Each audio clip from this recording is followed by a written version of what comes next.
let's just start with a really direct question. Think about everything on your plate right now. The urgent tasks, the quarterly targets you absolutely have to hit.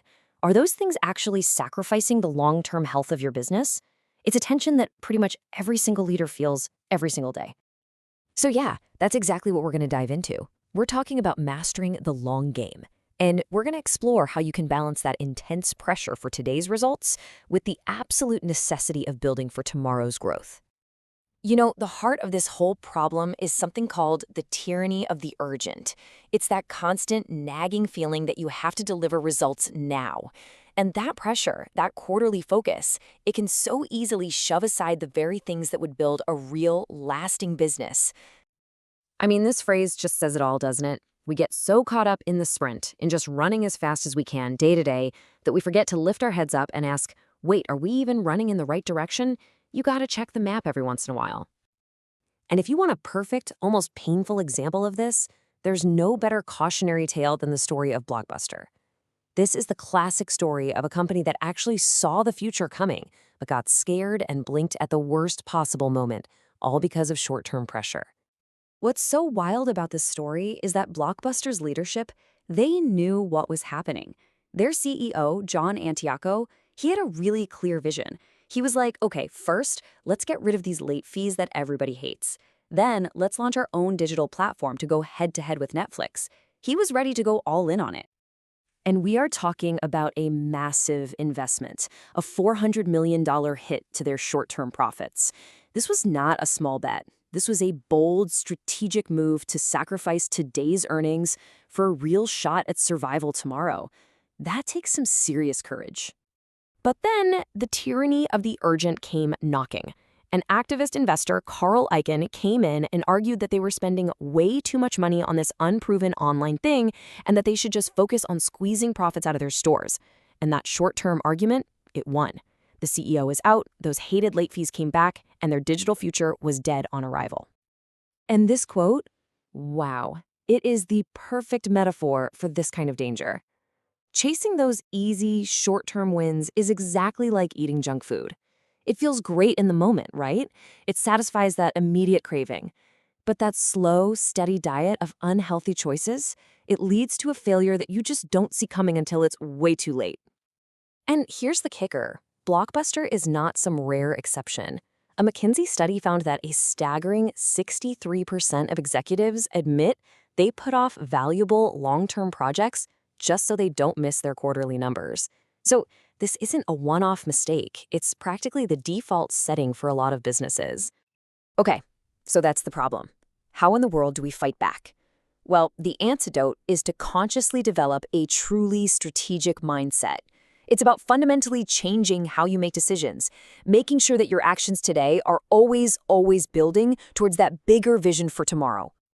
And this mindset isn't just one thing. It's really a chain of 5 connected habits.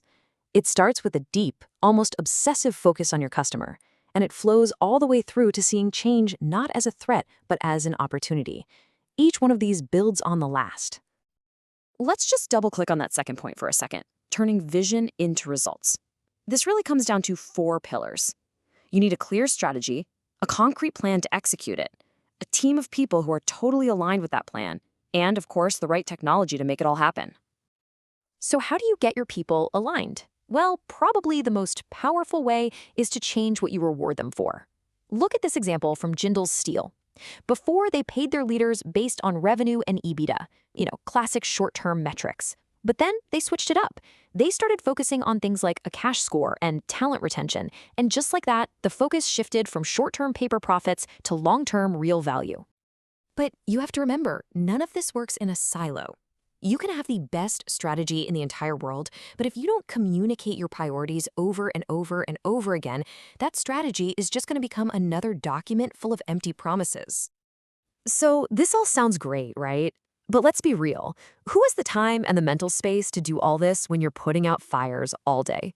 This is where having a modern toolkit can be an absolute game changer. Let's talk about this idea of an AI thought partner. So what is an AI thought partner? Honestly, think of it like a flight simulator for your business strategy. It's a tool that lets you model out different scenarios, see what might happen, and find that perfect balance, that sweet spot between hitting your numbers this quarter and building a company that's still around in 10 years. And this partner can wear a few different hats for you. You can use it as a scenario planner to test out your what-if ideas. It can be a private executive coach that challenges your thinking. It can even act like a member of your board to pressure test your plans before you walk into that big meeting. And look how simple this can be. Here's a real prompt. You're literally just telling the AI, hey, be my coach for a minute. Are my short-term actions actually helping my long-term goals? What am I not seeing? It helps you find those blind spots that are so hard to see when you're in the thick of it. Or how about this one? You can upload your whole strategy deck and say, I want you to pretend you're a really sharp, growth-focused board member. Review this and tell me what questions you have. It's like having a world-class sparring partner on demand to get you ready for the real thing. And this isn't just a theory. The CEO of Section, Greg Shove, he actually did this. He used AI to get ready for a board meeting. And the result? The AI predicted the board's real-life questions with an incredible 91% accuracy. That's a game changer when it comes to being prepared. But look, at the end of the day, tools are just tools. The real work of putting a strategy into action, that's on you. You have to be the one to get in the driver's seat and be the thought leader for your team. And that really starts with just asking the right questions. Block out some time and really wrestle with these. What is the actual competitive advantage you're trying to build? How do you know it's actually defensible? And maybe the toughest one, what are you saying yes to right now that is just a flat-out distraction? Which brings us to what I think is the most important takeaway of all.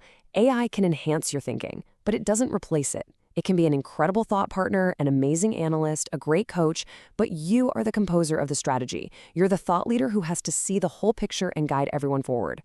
So, I want to leave you with this really powerful question from Gary Keller. Don't just think about how to beat your current competitors. Instead, ask yourself this. What's the business that could come along and completely put us out of business? And then, how can we be the ones to build it first? Now that is playing the long game.